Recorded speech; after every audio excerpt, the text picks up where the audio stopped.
During World War II, military power was usually measured in tanks, aircraft, and divisions.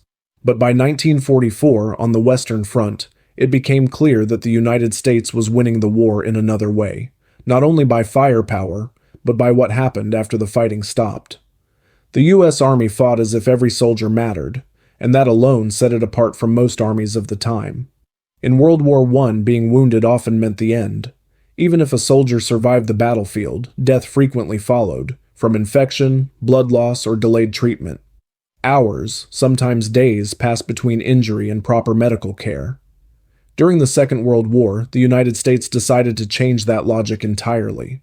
Survival itself became part of strategy. By the time American forces reached Europe, the U.S. Army had already built a layered medical system. First aid was delivered directly on the battlefield. From there, wounded soldiers were evacuated step by step, first by ground transport, then to field hospitals, and when necessary, farther into the rear. One principle governed everything: reduce the time between injury and treatment. Speed was critical, and one of the most important innovations was air evacuation. Aircraft that once carried supplies or troops now transported wounded soldiers away from the front. This was revolutionary. Journeys that once took a full day were reduced to hours. For many soldiers, that difference meant survival.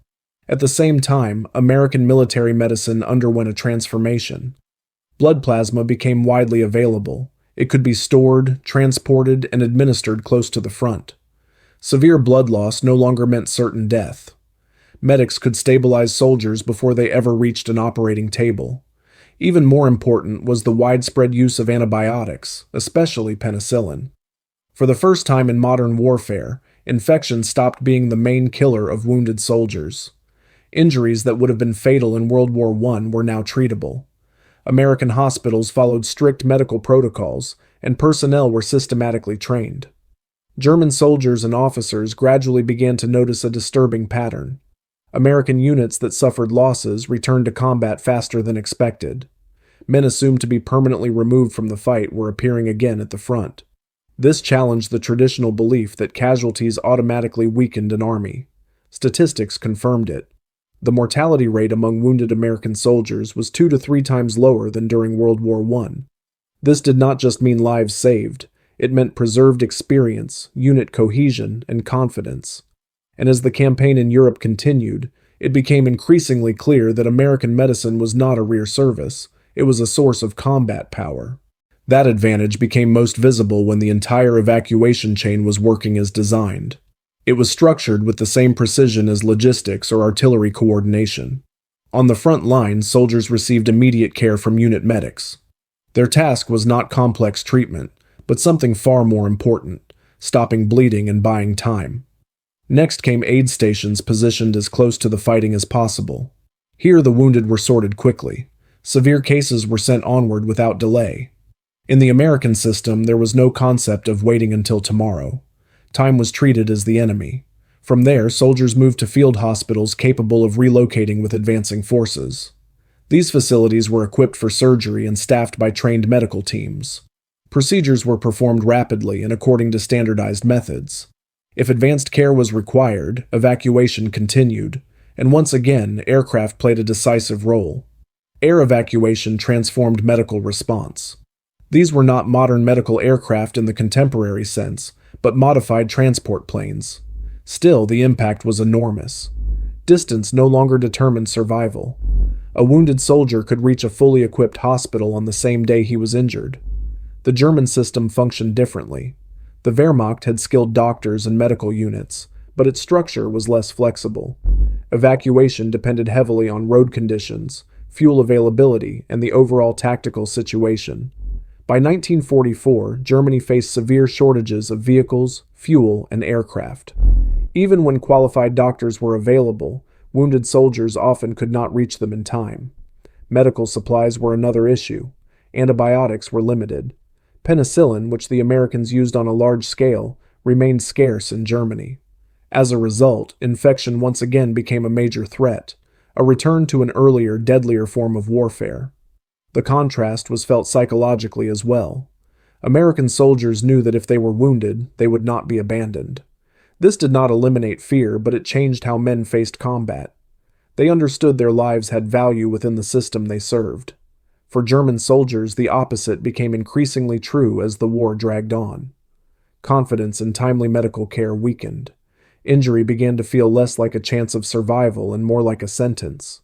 This eroded morale just as surely as battlefield losses. American command fully understood this effect.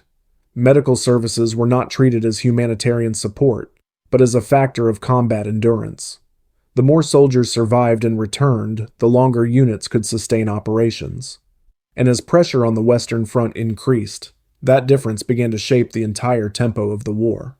Over time, the impact of American medicine became visible even at the operational level. U.S. commanders could plan with the expectation that a large percentage of wounded soldiers would survive and return to duty. Casualties no longer meant permanent depletion. The Army could advance longer, faster, and with greater confidence. During World War I, commanders assumed that wounded soldiers were effectively lost. World War II American data showed otherwise. Most wounded survived. Many returned to service. This preserved combat experience, something no accelerated training program could replace. Veteran NCOs, officers, and specialists came back, keeping units functional and cohesive. For the Wehrmacht, this became a growing disadvantage. German units that took losses often required long periods to rebuild or were withdrawn entirely. Replacements arrived slowly and with declining training quality. Meanwhile, American formations maintained pressure without long operational pauses. Gradually, control of tempo shifted to the United States. Medical capability also shaped battlefield decision-making. American commanders could accept calculated risk, knowing losses were not always permanent. This did not mean reckless tactics, but it allowed flexibility. German commanders increasingly faced the opposite reality, where even limited casualties could not be easily replaced. The psychological effect remained critical. Soldiers who believe they will be cared for fight differently, not without fear, but with resilience. Confidence in evacuation and treatment strengthened American units during prolonged combat, harsh weather, and continuous operations. By late 1944, American medicine had become a strategic asset. The ability to preserve life meant the ability to preserve the Army itself. And as U.S. forces advanced across Europe, it became clear that Germany was losing not only because of enemy firepower, but because it could not recover what it lost. German reports and memoirs increasingly reflect the same realization. American forces seemed inexhaustible, not because they had unlimited manpower, but because they recovered their wounded. Each life saved meant another unit retained, another operation sustained, another day of pressure. This was the hidden advantage. The United States did not win the war only on the battlefield. It won it in hospitals, on evacuation airfields, and inside field surgery tents.